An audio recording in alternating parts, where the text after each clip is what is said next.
दोस्तों, लालच वो बुरी चीज़ होती है जो अगर इंसान के अंदर समा जाए तो समझ लो एक घुन की तरह वास भी कर जाता है, लेकिन उसी बीच इंसान की ज़िंदगी को ऐसी तबाह पर रख दे जिसकी वजह से हंसता खेलता परिवार इंसान का भी तबाह हो जाता है। आज के घटना में सेम कुछ ऐसे ही होता है। दोस्तों, इस घटना में क्या हुआ, इस घटना की आप पूरी तरह तक सच्चाई जानने के लिए इस वीडियो को आप लास्ट तक ज़रूर देखिएगा। नमस्कार दोस्तों, मैं प्रदीप कुमार आपको इस टेढ़ी बात चैनल पे मैं स्वागत करता हूं। दोस्तों, आज की यह जो सच्ची घटना है, यह घटना सुनाने से पहले मैं आपसे छोटा सा रिक्वेस्ट करना चाहता हूं, क्योंकि आप अगर इस चैनल पर नए हो और पहली बार हो तो एक बार जाकर अपने इन्हीं प्यारे हाथों से आप इस चैनल को लाइक और सब्सक्राइब और शेयर ज़रूर करें, ताकि आपकी वजह से इम्पोर्टेंट होने के नाते अब यह जो वीडियो है यह काफ़ी लोगों तक पहुँचाया जा सके। दोस्तों, आज की यह जो सच्ची घटना है, यह घटना है ठीक उत्तर प्रदेश और उसी में जाना माना ज़िला पड़ता है इटावा, और ठीक उसी में ही उसराहार एक जाना माना थाना पड़ता है और उसी थाने से ही सटा हुआ एक घरा गांव पड़ता है।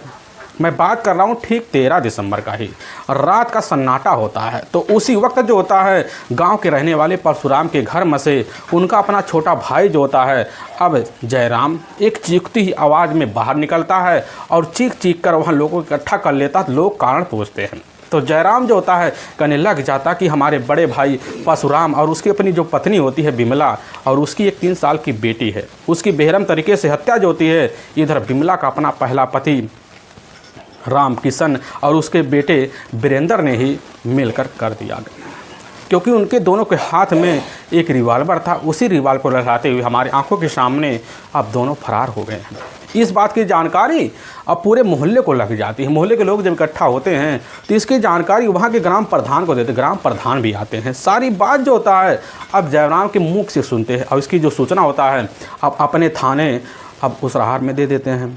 वहाँ के थाना प्रभारी अब संजय यादव खबर पाते हैं, सारे मामलों को समझते प्रधान के द्वारा समझने के बाद इसकी जो सूचना होता है फोरेंसिक टीम और साथ में डॉग स्क्वाड की टीम को भिजवा देते हैं, अपने दल बल को टीम को लेते हैं और ठीक इग्रा गांव में पहुंचते हैं और प्रधान से मुलाकात करते हैं। प्रधान जो होते हैं उसी वक्त उनको परशुराम के घर में लेकर घुस जाते हैं तो देखते हैं एक फर्श है, उसी फर्श पे परशुराम और उनकी अपनी पत्नी उर्मिला और 3 साल की बच्ची जो होती एक तख्त पर खून से लथपथ अवस्था में पड़ी होती है और 3 लाशें एक ही कमरे में देखकर वहाँ के थाना प्रभारी संजय यादव पूरी तरह से दंग से रह जाते, क्योंकि मंजर जो होता है पुलिस के सामने कुछ और बयां कर रहा होता है। पुलिस की जो टीम होती है अपने हिसाब से घटना का निरीक्षण जब करती है तो पता चलता है जो फर्श होता है उसी फर्श पर काफ़ी सारी चूड़ियाँ टूटी पड़ी होती हैं। थाना प्रभारी संजय यादव समझ जाते कि बस करो, उर्मिला और उसके पति ने हत्यारों के सामने अपने जीवन को बचाने के लिए काफ़ी संघर्ष किया गया होगा, जिसकी वजह से बाद में उन्हें मौत का एक उन्हें इनाम मिला। काफ़ी तरह के ख्याल जो होते हैं वहाँ थाना प्रभारी संजय यादव सबके सामने रखते हैं और जब रखते थे बगल में खड़ा हुआ इधर जयराम सिंह होता है और जयराम सिंह से जब पुलिस की टीम पूछती है जयराम सिंह कहने लग जाता कि साहब हमारा अपना जो बड़ा भाई है परशुराम अपनी पत्नी उर्मिला अपनी 3 साल बच्ची के साथ पहली मंजिल पर रहता है और बल्कि हम नीचे ग्राउंड फ्लोर में ही अपने पत्नी और अपने बच्चों के साथ रहते हैं। लेकिन रात में अचानक हमारी नींद टूटती है, लेकिन हमारे कानों में हमारे इधर बड़े भाई और परशुराम की चीखने की आवाज़ आती है और उठते हैं। उठने के बाद जैसे ही साहब जीने के सहारे चढ़ते हैं तो जीने के सहारे चढ़ने के बाद हमारे आंखों के सामने जो होता है अब इधर राम किशन उसका अपना बेटा, अब इधर वीरेंद्र के हाथों में एक रिवॉल्वर होता, उसी को लहराते हुए साहब छत के पहली मंजिल से नीचे उतर जाते फिर भाग जाते हैं। साहब उन्हीं दोनों ने मिलकर से होता है परशुराम और उर्मिला की बेरहम तरीके से हत्या की गई है, क्योंकि परशुराम की पहली पत्नी जो होती है इधर उर्मिला ही थी और दोनों के बीच बगावत था। पुलिस की जो टीम होती है इधर जयराम से पूरी जानकारी लेती है तो पता चलता है कि ठीक घटना से लगभग 8 साल पहले जो होता है इधर परशुराम उर्मिला को लेकर दिल्ली चला गया था। लेकिन जब 8 साल बाद गांव लौटता है तो परशुराम जो होता है गांव में पहुंचने को पंचायत जुट जाता है, लेकिन उर्मिला जो होती है अपने प्रेमी का साथ देती है, जिसकी वजह से उर्मिला और परशुराम दोनों मिलकर ठीक वहीं रहना शुरू कर देते और बार बार इधर जो होता है राम किशन का अब गांव आना होता और उर्मिला से झगड़े तकरारते उर्मिला बार बार परशुराम को भी धमकियाँ दिया करता था और यही शंकावत जयराम जाहिर कर दे, जिसके बाद पुलिस को भी यकीन हो जाता। पुलिस की टीम और उसी वक्त डॉग स्क्वाड के खोजी कुतिया को बुला लेती है। उसी वक्त डोगो स्क्वाड की टीम में खोजी कुतिया होती है और खोजी कुतिया जो होती है अब तीनों बॉडी को तो तरीके से अपने हिसाब से निरीक्षण करती है। निरीक्षण करने के बाद सीधा का सीधा अब जीना का सहारा लेती है और नीचे जाती है और ठीक जयराम सिंह की गेट के सामने खड़ी होकर बार बार भौंकना शुरू कर देती है। और थाना प्रभारी और संजय यादव जो होते हैं जैसे ही खोजी कुतिया की आवाज़ को सुनते हैं उनके मन में काफ़ी सारे अब शंकाएँ हो जाती, कहीं दो भाइयों का यह मामला तो ज़मीनी विवाद का नहीं है। पुलिस की जो टीम होती है अपने हिसाब से अब इधर जयराम से पूछताछ कर लेती है। पूछताछ करने के बाद बॉडी का वहीं आनंद फार्म में पंचनामा भरते उठाकर अपने ही नज़दीकी अब जो सरकारी अस्पताल है उसी में मोर्चरी में भिजवा देती है। और पुलिस की जो टीम होती है अब इधर जयराम को अपने साथ लेती है और लेने के बाद थाने पहुंच जाती है। और जयराम के तहरीर पर और राम किशन और उसके अपने बेटे वीरेंद्र के ऊपर मुकदमा दर्ज कर लिया जाता है। और पुलिस की जो टीम होती है उसी वक्त एक टीम को हिदायत देती है और जो टीम होती है उसी वक्त अपने दल बल टीम को लेती है और लेने के बाद ठीक जो होता है वहाँ से कुछ दूर पर ही अब गंगापुरवा एक गाँव पड़ता है, वहाँ पहुँच जाती है और वहाँ से राम किशन और उसके अपने बेटे वीरेंद्र को अपनी कस्टडी में लेती है और लेकर थाने पहुँच जाती है। लेकिन जब राम किशन और वीरेंद्र से थाने में पूछताछ इधर थाना प्रभारी अब संजय यादव करते हैं तो उसी समय दोनों जो होते हैं कहने लग जाते कि साहब हमें पूरी तरह से पता है कि हमारी जो पत्नी होती है बल्कि इधर उर्मिला और साथ में परशुराम के बीच नैतिक रिश्ते पनपे थे और दिल्ली भी लेकर गए हुए थे, लेकिन जब लौटे थे बार बार हम धमकी देने के लिए परशुराम के पास गए थे, लेकिन हमारा साहब ऐसा नियत नहीं था कि हम परशुराम और अपनी बच्ची और अपनी पत्नी के बेरहम तरीके से हत्या कर सकें। अब पुलिस की जो टीम होती है इधर वीरेंद्र की बात भी सुनती है और राम किशन की बात सुनती है, लेकिन पुलिस की टीम काफ़ी उलझ भी जाती है कि आखिर जो होता है दोनों की बात में अब कितनी सच्चाई है। लेकिन दोनों को पुलिस की जो टीम होती है बिन गुनाह अब मान लेती है। लेकिन पुलिस के सामने यह भी चैलेंज बन जाता है कि आखिर अगर हत्यारा माने तो किसको माने, इसलिए पुलिस की जो टीम होती है अब उसी वक्त मुखबिर को अलर्ट कर देती है। अब मुखबिर को बुलाती है और मुखबिर भी काफ़ी शातिर होते हैं अपने हिसाब से। इधर राम किशन और साथ में जयराम के बारे में बैकग्राउंड के बारे में जानकारी लेने के लिए लग जाते हैं और मुखबिर उसी वक्त जांच पड़ताल करना जब शुरू कर लगभग 5 दिन का वक्त बीत जाता है। तभी एक मुखबिर जो होता है काफ़ी शातिर होता है और उसी वक्त सादे पोशाक में एक ठेके पर पहुंचता है और उसी ठेके पर पहले से मौजूद अब जयराम सिंह होता है। अब जयराम सिंह जो होता है काफ़ी नशे में होता है तो उसी वक्त मुखबिर जो होता है जयराम के पास पहुंचता है, कहने लग जाता है कि हमें भी पीने का शौक़ है, एक बार हमें भी पैक लगवा दो। यह बात सुनकर जयराम जो होता है नशे में होने की वजह से तुरंत जो होता है मुखबिर को एक पैक देता है, लेकिन मुखबिर जो होता है उस पैक को दूसरे ठिकाने लगा देता है। और उसी वक्त नशे का बहाना बनाते हुए मुखबिर जो होता है जयराम से कहने लग जाता है कि दोस्त हमें पता है कि तुमने एक तीर से 2 निशाने लगाए हैं और साथ में अपनी पत्नी को इस तरह अपनी ज़िंदगी बिताने पर खुशी नुमा ज़िंदगी बना लियो। और जयराम जब यह बात सुनता चौंक जाता, कहने लग जाता है आखिर तुम्हें कैसे पता है। तो मुखबिर जो होता है नाटक करते हुए कहने लग जाता है कि आखिर हम तुम्हारे दोस्त हैं, तुम्हारे मन की सारी बात को हम जानते हैं। लेकिन इसी वक्त जो होता है यह बात जब सुनता है जयराम कहने लग जाता है कि कर जानते हो तो इस बात को बाहर अब शेयर मत करना। लेकिन जैसे यह बात मुखबिर सुनता है एक एक बात का कबूलनामा जो होता है वहीं जयराम मुखबिर के सामने कर देता और मुखबिर उसी वक्त थाने में पहुंचता। थाना प्रभारी संजय यादव के सामने अपनी मुस्कुराहट चेहरा लेकर जब पहुंचता है थाना प्रभारी उसके चेहरे को जब देखते हैं तो समझ जाते कि लग रहा हमारा जो होता है इधर परशुराम और उसकी पत्नी उर्मिला और उसके बच्चे की हत्यारे का खुलासा अब आने वाला है। इस बात का जिक्र जो होता खुद मुखबिर के मुंह से सुनना चाहते हैं। मुखबिर जो होता है पुलिस के सामने अब वहीं एक ऐसी सच्चाई रहस्य सुनकर वहाँ थाना प्रभारी अलर्ट हो जाते हैं और बिना देर किए अपने दल बल टीम को लेते हैं। ठीक 20 दिसंबर का दिन होता है, उसी दिन जो होता है लेकर अब जयराम के घर पहुंचते हैं और जयराम को ही उसी समय कस्टडी में लेते हैं और थाने पहुंच जाते हैं। उसी समय थाने में मुखबिर भी मौजूद होता है, लेकिन मुखबिर को जैसे ही जयराम देखता है उसी समय सारे माजरे को समझ जाता है और उसी समय जो होता है जयराम अपने बड़े भाई परशुराम और उसकी अपनी पत्नी उर्मिला और उसकी 3 साल बच्ची का हत्या का जुर्म कबूल कर लेता है। लेकिन जो सच्चाई रखता है इसे सुनने के बाद हर किसी का जो दिल होता है जो दिमाग होता है पूरी तरह से हिल सा जाता है। असल में इस घटना की जो शुरुआत होती है ठीक उत्तर प्रदेश का जाना माना जिला पड़ता है इटावा और ठीक उसी से सटा हुआ एक चौबिया थाना पड़ता है और ठीक उसी से सटा हुआ एक गंगापुरवा गांव पड़ता है। उसी गांव के रहने वाले होते हैं अब कुलवंत सिंह यादव। उनके परिवार में उनके टोटल अब 2 ही बच्चे होते हैं जिसमें एक बड़ा बेटा अब बाल किशन होता है और छोटा बेटा अब राम किशन होता है। लेकिन बाल किशन जो था मौके पर अपनी जब पढ़ाई पूरी कर लेता तो अपने पिता अब इधर जो था कुलप सिंह के साथ खेती बाड़ी में लग जाता है। लेकिन मेहनता देखकर कुलप सिंह जो थे अपने बड़े बेटे बाल किशन की जो शादी होती है अब वह जाकर ठीक है अब इटावा का एक जाना माना उकसराहार थाना पड़ता है और ठीक उसी से सटा हुआ एक घरा एक गाँव पड़ता है और वहीं पर रहने वाली होती है इधर के वाले होते हैं हुकुम सिंह।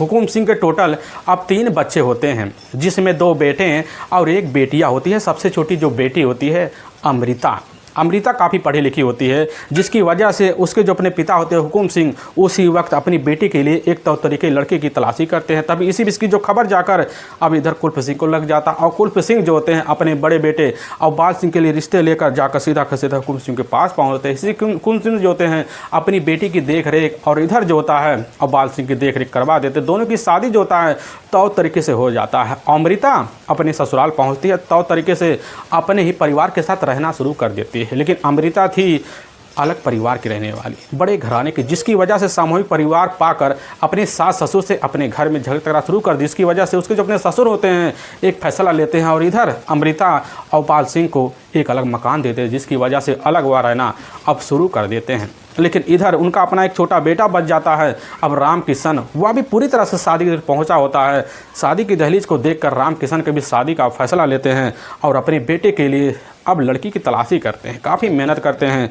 और तभी जो होता है राम किशन की जो शादी होती है जाकर एक बिमला नाम की खूबसूरत लड़की से करवा देते हैं। और बिमला जो होती है ठीक है इधर इटावा का ही एक जाना माना इलाका पड़ता है, उसी इलाके के रहने वाले अब राम सिंह होते हैं। उनके भी टोटल 3 बच्चे होते हैं जिसमें सबसे छोटी बेटी अब बिमला ही होती है। और बिमला थी बड़ी ही खूबसूरत और बिमला जैसे ही अब राम किशन को पाती अपने ससुराल में आकर तौ तरीके से अपने पति के साथ ढल जाती है। और जब रहने लग जाती है तो रहते रहते जो होता कुछ साल को जब वक्त बीतता है तो बिमला जो होती टोटल एक बेटे का माँ भी बन जाती है जिसका नाम बड़े प्यारे लफ्ज़ों में वीरेंद्र रखवा देती है। और इधर जो होता है राम किशन अपने परिवार के ज़रूरतों को जब देखता है तो नौकरी की तलाशी करता है। तलाशी करते करते उसका एक अपना करीबी दोस्त होता है जो आगरा के रहने वाला होता है और आगरा में ही मौके पर जाता है और उसी समय एक घारा में वहाँ जाकर एक तौर तरीके से अपने हिसाब से आगरा का दोस्त होता है, उसी दोस्त के द्वारा जो होता है उसकी मुलाकात होता है। और इधर राम किशन जो होता है आगरा में पहुंचता, वहां अपने दोस्त की मदद से वहां बड़े बड़े बिल्डिंगों का ठेकेदारी का काम ले लेता है और वहां उसको बड़ी जल्दी ठेकेदारी मिल जाता है जिसकी वजह से वहां उसका मन लग जाता है और वहीं पर रहना अपना शुरू कर देता है। और इधर 3 महीने बाद हफ्ते और 1.5 हफ्ते के लिए घर आना जाना हो जाता है। लेकिन बिमला थी अपनी ज़रूरतों के हिसाब से अपनी ज़िंदगी जीने के लिए खूबसूरती बनाए रखी हुई थी जिसकी वजह से उसके जो चाहते होते हैं आए दिन बढ़ना शुरू हो जाते हैं। और इसी बीच अब बिमला अपने सारी मुसीबतों को दूर करने के लिए मौके पर सारा घर का काम धाम कर कर जब भी दोपहर का टाइम होता है तो बिमला अपनी जेठानी अमृता के ही घर में चली जाया करती थी। और इधर अमृता का ही एक अपना भाई होता है अब परशुराम की अपनी पत्नी होती है लेकिन उसकी पत्नी की आकस्मिक मौत की वजह से और इधर परशुराम काफ़ी ज़्यादा टूट जाता है और अपनी टाइम पास के लिए अपने बहन के घर उसका काफ़ी आना जाना हो जाता है। लेकिन इसी बीच परशुराम का जब आना जाना होता है तो इधर जो होती खुद अब बिमला भी वहाँ पहुँचने लग जाती है। और बिमला पहली नज़र में जब परशुराम को देखती है तो परशुराम भी पहली नज़र में इधर बिमला को देखता है। दोनों एक दूसरे को पसंद करते हैं और दोनों के बीच जो होता है थोड़ी बहुत जो दूरियाँ थी वहाँ रिश्तों में बदलने के लिए तैयार खड़ी हो जाती हैं। और इधर दोनों के बीच जो होता है आए दिन मुलाकात बढ़ना हंसी ठिठोले शुरू हो जाते हैं। लेकिन बिमला की अपनी अलग चाहत थी, उस चाहत को पूरा करने के लिए परशुराम को ही अपने दिल में जगह दे बैठती है। और परशुराम जब बात को समझता है तो 2 हफ्ते बाद ज़रूर अपने बहन अमृता से मिलने के लिए और बहाना मार कर और इधर बिमला से मुलाकात कर लिया करता था। एक दिन बिमला पहुंचती है, कहने लग जाती है कि आखिर हम तुमसे मिलने के लिए कब तक तुम्हारे बहन के पास आते रहेंगे, तुम्हें भी हमारे घर आना जाना चाहिए। और यह बात जैसे ही परशुराम सुनता है बिमला की सारी बात को समझ जाता है। समझने की वजह से वह तुरंत ही बिमला के घर पहुंचता है और परशुराम मीठी मीठी बातें करता है। लेकिन बातों में इधर जो होता है दोनों के बीच ऐसे भावने जगते हैं कि उनके बीच रिश्ते पनप जाते हैं। और उस दिन के बाद दोनों के बीच चोरी छुपे मुलाकात अब बढ़ती है। सिलसिला चलते चलते लगभग कई महीनों का वक्त बीतता है और ऐसे बीतते बीतते इसकी जो खबर होता है अब जाकर पूरे मोहल्ले में फैल जाता है। लोग तरह तरह के चर्चे करते हैं, लेकिन इसी बीच की जो खबर होता है जाकर राम किशन को लग जाता है। राम किशन जब खबर पाता है तो अपनी पत्नी को हिदायत देता है कि आज के बाद हमारे घर कभी अब परशुराम नहीं आना चाहिए।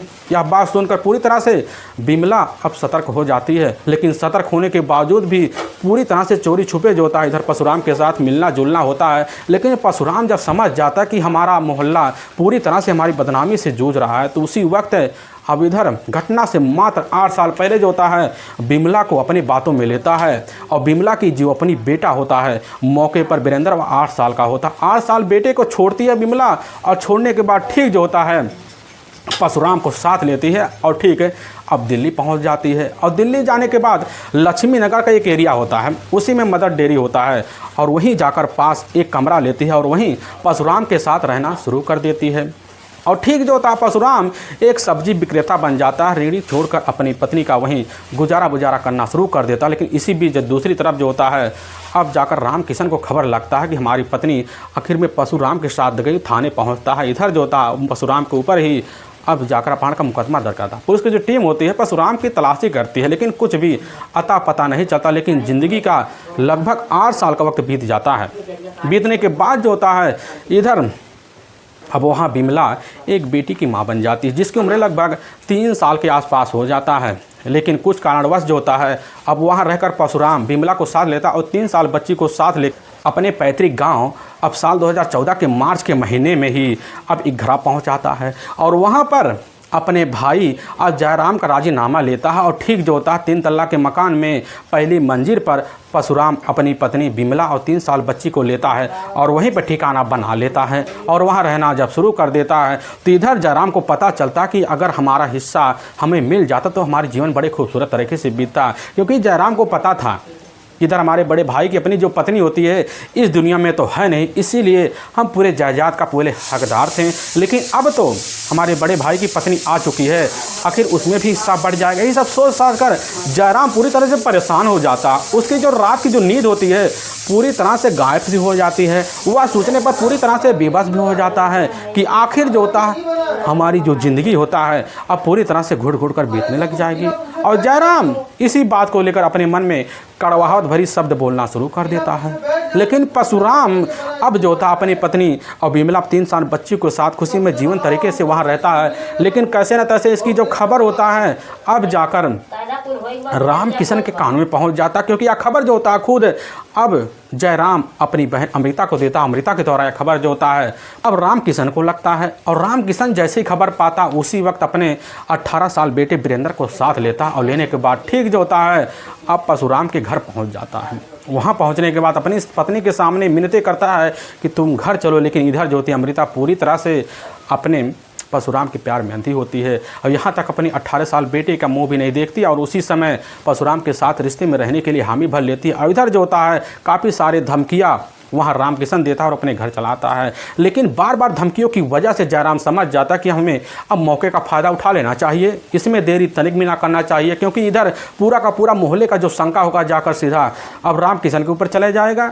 और इसी शंका की वजह से हम पूरी ज़िंदगी आसान मिल जाएगी और इधर परशुराम का जो ज़मीन का जो हिस्सा है और हमारे हिस्से में आ जाएगा। यही सब सोच का जयराम जो होता है उसी वक्त अपने भाई और परशुराम और साथ में उसकी पत्नी उर्मिला और अपने उसके 3 साल बच्ची को हमेशा के लिए रास्ते से ठिकाने लगाने के लिए बड़ा ही खतरनाक प्लान बनाना शुरू कर देता है। और यही प्लान के तहत इस घटना को अंजाम देने के लिए बड़ा ही सात तरह का खेल खेलना शुरू कर देता है। हर तरफ परशुराम के परिवार के ऊपर निगरानी भी रखना शुरू कर देता है। और तभी ठीक जैसे ही अब 13 दिसंबर साल 2014 का ही अब रात का वही 12 बजे के आसपास का टाइम होता तो जयराम उठता है, अपने पास रखे हुए एक रिवॉल्वर लेता है और लेने के बाद पहली मंजिल पर चला जाता है। तो सबसे पहले इधर बरामदे में सोई हुई 3 साल की एक बच्ची होता है, उसी बच्ची को जब देखता है जयराम उसी बच्ची के ऊपर एक के बाद एक गोली चला देता है, जिसकी वजह से वह बच्ची उसी वक्त चीख पड़ती है। उसकी आवाज़ सुनकर परशुराम और उर्मिला जग जाते हैं, कमरे में पहुंचते हैं और कमरे में पहुंचने के बाद वह सोचते हैं कहीं कोई चोर घर में नहीं घुस गए, जिसकी वजह से वह खुद जाकर कमरे में छुप जाते हैं। लेकिन इधर जयराम ढूंढते ढूंढते उनके रूम में जब पहुँचता है तो रूम में पहुँचने के बाद इधर परशुराम की नज़र जाकर अपने भाई पर पहुँचता। उसी वक्त अब परशुराम जयराम के ऊपर टूट पड़ता, लेकिन जयराम अपने ही रिवॉल्वर को निकालता है और इधर परशुराम और साथ में उर्मिला के ऊपर एक के बाद एक गोली चला देता है। और चलाने के बाद जब देखता सारा काम धाम हो गया है तो होने के बाद बाहर निकलता, वहीं एक भूसा होता, उसी कोठरी में ले जाकर उस रिवॉल्वर को और अपना सना हुआ कपड़ा जो होता ले जाकर छुपा देता है। और फिर वहाँ से बाहर निकलता और रात को लगभग 1 बजे के आसपास नाटक करते हुए चीख चिल्लाना शुरू कर देता है। अब इसकी जो आवाज़ होता है पूरे मोहल्ले में फैलता है, लोगों को झूठी खबरें देता है। लेकिन झूठी खबर जो होता है एक दिन मोबाइल के द्वारा सच्चाई के तहत सबके सामने आ जाता है। लेकिन वाकई में दोस्तों पुलिस के सामने जब यह सच्चाई खुद जो होता है जयराम के द्वारा पुलिस की टीम पूरी तरह सनस रह जाती है। और उसी वक्त जयराम को पुलिस की टीम अपने कस्टडी में लेती है और लेने के बाद वहाँ के कोर्ट में पेश कर देती है। और कोर्ट में जयराम के ऊपर काफ़ी गंभीर धारा में मुकदमा दर्ज कर दिया जाता है, ले जाकर हमेशा हमेशा के लिए जेल के सलाखों के पीछे डाल दिया जाता है। दोस्तों हमें इस घटना का सुनाने का जो उद्देश्य है किसी के दिल को ठेस पहुंचाना नहीं है, बल्कि आपको यह बताना कि आप जहां भी रहें आप सावधान और सतर्क जरूर रहें। दोस्तों फिर मिलेंगे एक नई वीडियो के साथ, तब तक के लिए जय हिंद और जय भारत।